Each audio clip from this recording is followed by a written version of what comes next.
Hey guys, welcome back to the channel. Today I'm going to be doing a tutorial video regarding how I make my videos.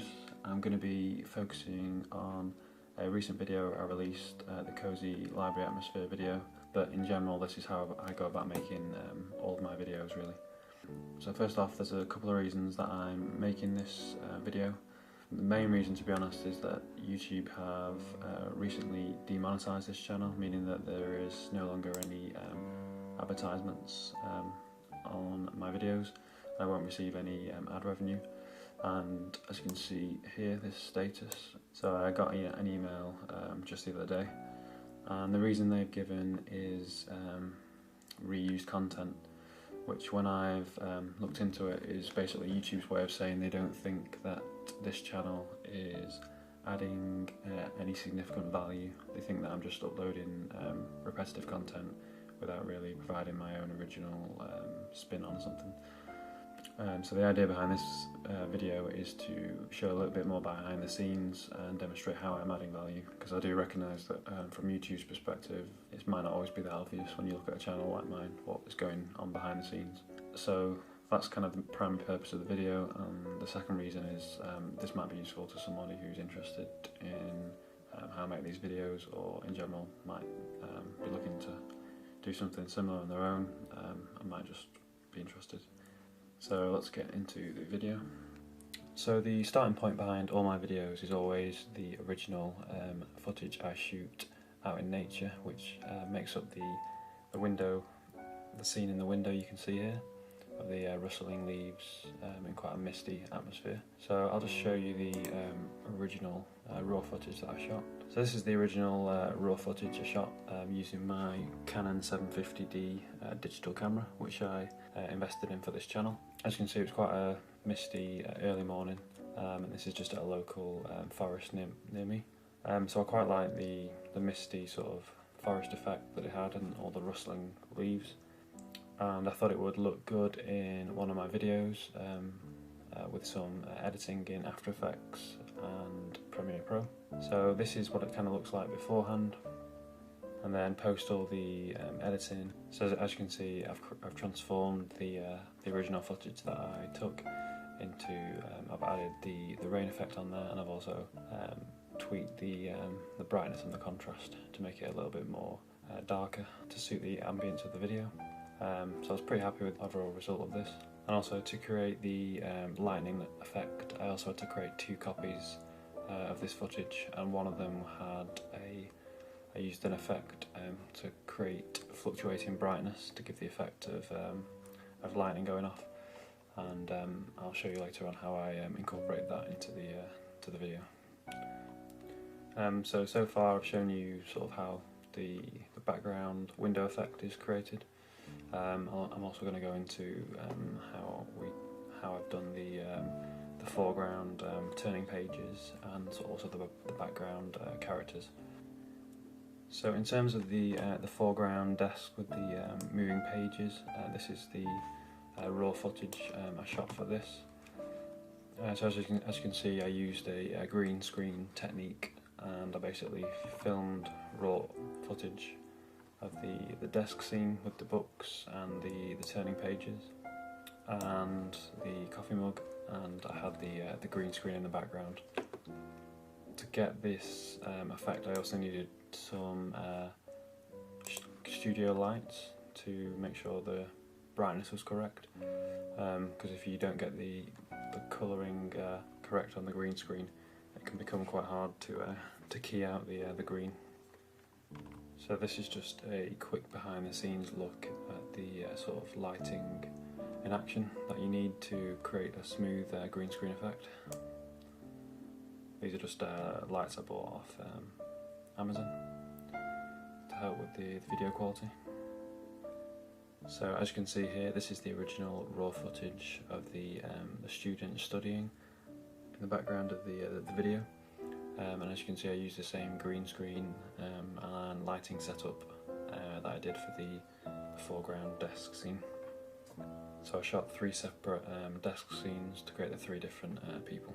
So this is the original Premiere Pro file that I used to create the library atmosphere scene. And what I've done is I've just hidden all the different layers, and the idea is that I'm just going to go through and reveal the layers one by one just so you can see how it's sort of built up. So the first layer, which I've just unhidden, is the foreground desk that I shot using the green screen and the lighting.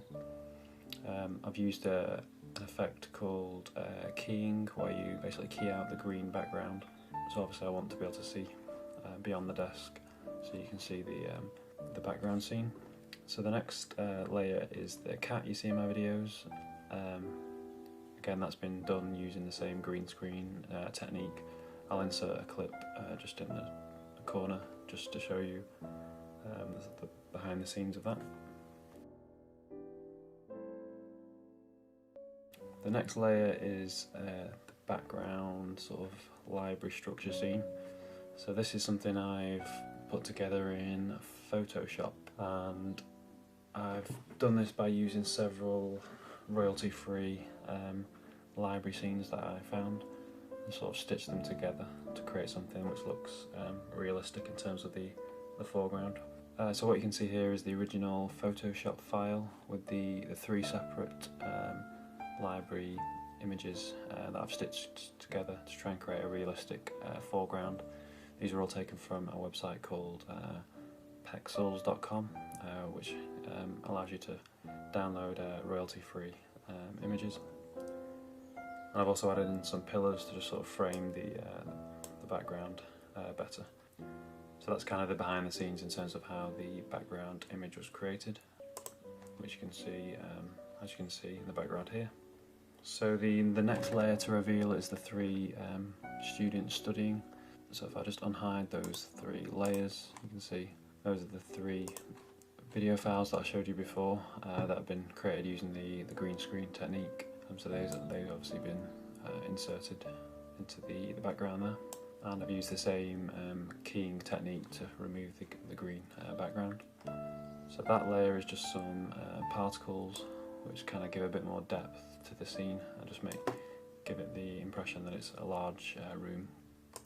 The next layer is the main kind of background image, which again I got off a royalty-free website where you can download copyright-free images. So it's just a large library scene with big windows, which I thought would work quite well for this scene. So what I did is I put this file into Photoshop and I keyed out all the windows with the green screen.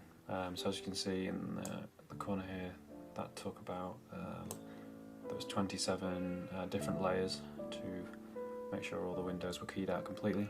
So the next three layers are the background forest scene with the rain, which I showed you earlier. So if I just reveal those three layers, as you can see, the background has appeared now, and you'll be able to see that I have synced the sort of flashing lightning effect with the thunder audio, give it more of a realistic illusion.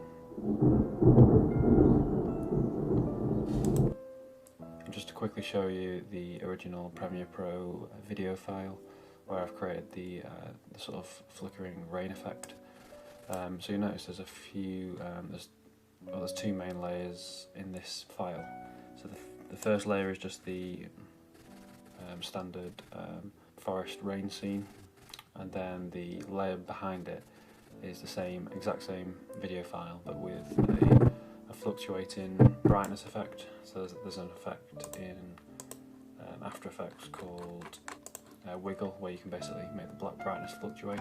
So I've basically aligned the audio when the thunder is to create a gap in the original video file to show the same file but with flickering lightning behind it, which kind of gives you the illusion of the thunder and lightning illusion.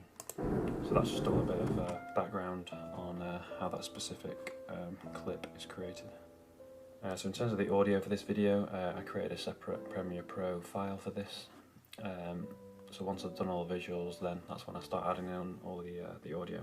So obviously the main bulk of the audio is the thunder and lightning and the rain in this instance. So the main sort of technique I've used for the thunder and lightning is I've used an effect called low pass, which is basically a technique which removes higher frequencies of sounds and it gives a more muffled sound effect, which I think gives the impression that the sound is coming from outside rather than being inside the library, which is obviously would be unrealistic. So I think that just gives a more realistic impression of the sound, and also doesn't allow the audio to become to distract from the main ambience of the video. On top of that, as you can see, there's also, you can see these spikes in audio here. This is where I have added in the turning pages audio. So those were added in after that video was shot of the desk. In addition, there's also a handful of standard sort of library sounds like keyboards, ruffling pages, people coughing, that sort of stuff. And in order to try and create a more realistic overall ambience, I've used some techniques which are available in Premiere Pro to basically pan the sound differently. So some of the sounds you might notice, you'll hear them from the left hand side, some of them you'll hear them from sort of the right hand side, and some of them might be in the centre. And it just gives a more realistic feel that you're actually in a real library, and there's kind of sounds in all different directions. And to also help with that, I've also used some studio reverb as well. And that is the end of the video. So I hope that was useful in terms of giving you an idea of what goes into creating these videos and just a bit of behind the scenes for this specific video. If you have the time and you would like to support this channel, I'd be grateful if you just go to the description box of this video, and if you have time, I'd be grateful if you could tweet at Team YouTube and just